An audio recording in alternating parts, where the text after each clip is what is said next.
Hi. Hi. Hold on. Um, We all go. yeah, I'm good, thank you. Good. So tell me more about yourself then. Well, I've been writing. I'll start with that since I was 6. But I started writing the book that's out when I was 6. And I had a dream about the war, which was quite bizarre. But yeah, and I've been working on it since then. Finally got it to a place where it's good. But I'm also a musician, so which I kind of see the two things meeting quite a lot from imagination wise, anyway.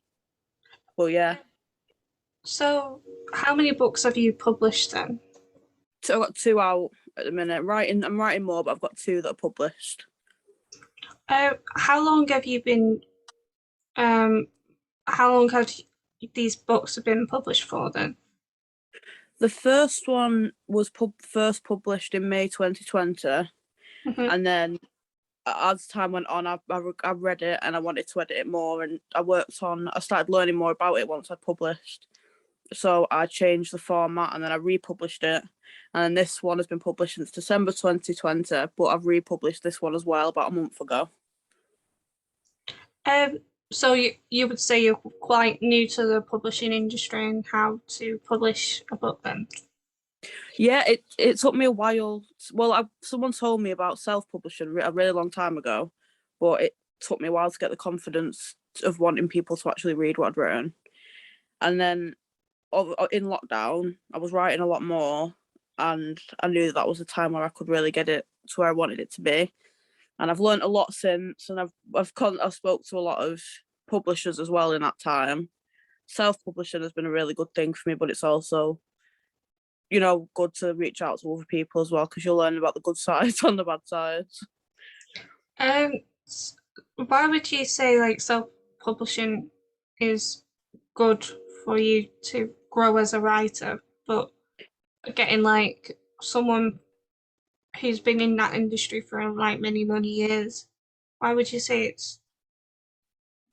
um would you say it's easier for to be self-published in?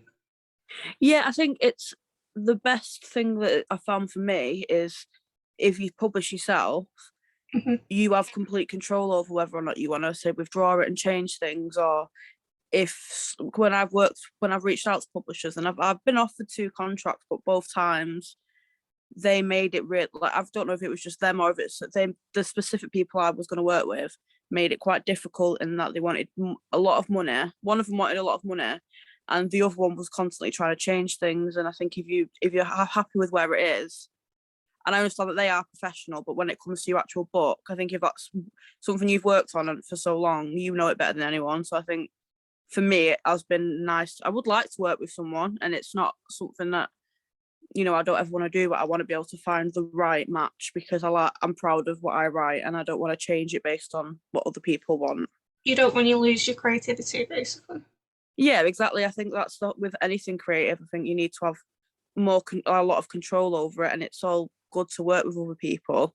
And sometimes that is a necessity. I think you can only go so far with self-publishing, but it is about not just settling. You don't want to just settle with someone just because you might make a bit more money. Um, so tell me more about your books that you published. Tell me more why you wanted to write these books. They're both sort of about the same. They're both world war. The first one is World War II. The second one's World War I, and the first one I wanted to publish because it had been with me since I was very little, and I don't know if I'd learned about the war at a very young age and I've just forgot, but it I dreamt about it and it stuck with me, and I felt like I've been writing different versions, and I've got a memory card full of like versions from when I was little that don't make any sense to anyone but me. But so that's been in the works for a very, like, 14 years. I was working on that one for.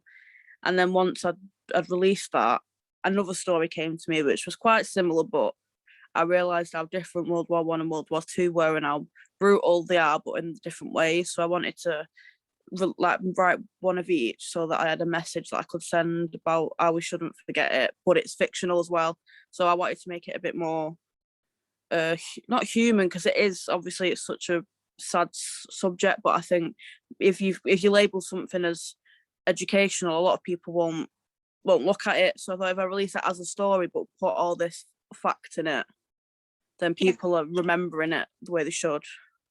Do you feel like it's easier to write some sort of history based novel rather than just focus on the contemporary times, because it gives like the reader a chance to escape more and learn more? Yeah, I feel that is the way it is for me. There isn't.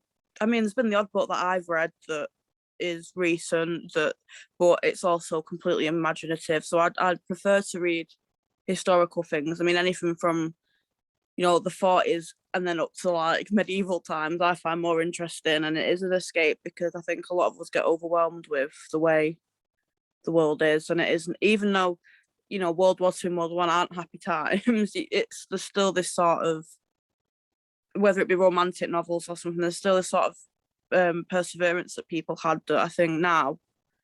I mean, I'm sure it was like that then, but now we can see it more on the internet and stuff. So I think it is nice to be able to move away from it.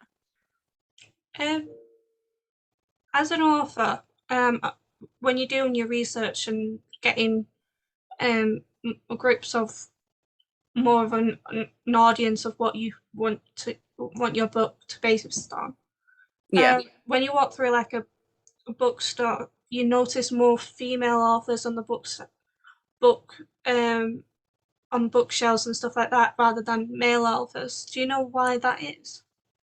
No, I mean, now you said it, most of the authors I read are female. My favourite is Ruta Sepetys, I think that's how you say her last name. But yeah, I don't know why that is. Quite an interesting point. But I think if there was more, maybe it's a bit more emotional. I think when you read a book by a male, they don't really cover the way that females act and think in the very like it's not a very fair way. It's quite. I think women just do a better job of, and I'm not saying. I mean, there are a lot of male authors that I love, but I think they cover everything in a very, whether it be female or male, in a very poetic way, rather than just, being quite like overpowering a female character. Because I think a lot of books are male leads as well. So, and that's usually written. But I mean, I say that I wrote my books are all male leads, but that's because they're from a soldier's perspective. So um when has when when can people buy your books? Are they available to buy now? Yeah, they're available on Amazon. I think if you type in Sid James Hogan, you can get both my books will come up, and they're called Dear Dot and Ditchland Darlings. So they're both 2Ds, so they're quite easy to find. Would you like what? Who would you like to read your books? Would you like a young audience?